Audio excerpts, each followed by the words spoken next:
సాధిస్తారు. నాకు గతంలో 2019లో నేను నెల్లూరులో పోటీ చేస్తున్నాను. అదేవిధంగా దాదాపు 1.5 సంవత్సరం నుంచి నెల్లూరు సిటీలో కూడా నేను గడప గడప కార్యక్రమం చేస్తున్నా. నాకున్న పరిచయాలు కానివ్వండి, నాకున్న బంధుత్వం కానివ్వండి, నన్ను నమ్ముకున్న వాళ్ళు కానివ్వండి, నాతో నడిచే వాళ్ళందరికీ కూడా నేను చెప్పి ఓట్ ట్రాన్స్ఫర్ చేసేందుకు నా వంతు నేను కృషి చేస్తాను.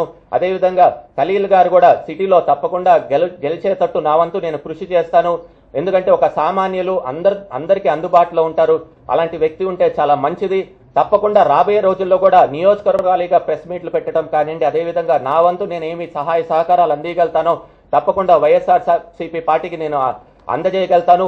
అదేవిధంగా మరొకసారి చెప్తున్నాను, ప్రతి ఒక్కరు కూడా అనేది ఇదే, మేము నమ్మం బాబు, మేము నిన్ను నమ్మం చంద్రబాబు అనే నినాదంతోనే ముందరికెళ్తాము.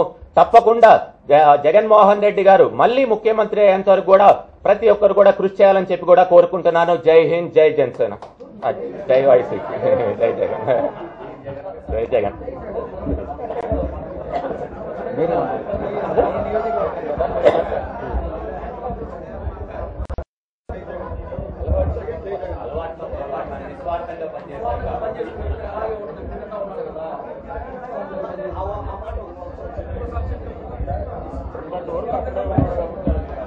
నిజంగా గతంలో 6 సంవత్సరాలు ఎంతో నిస్వార్థంగా పనిచేశాను కాబట్టి ఆ మాట వచ్చింది. అదేమన్నా తప్పుంటే క్షమించండి. తప్పకుండా జై వైఎస్ఆర్సీపీ, జై జగన్. తప్పకుండా అందరూ కూడా ఆలోచించి ఈసారి జగన్మోహన్ రెడ్డి గారిని ముఖ్యమంత్రి చేసుకోవాలని చెప్పి కూడా కోరుకుంటున్నాను. Thank you.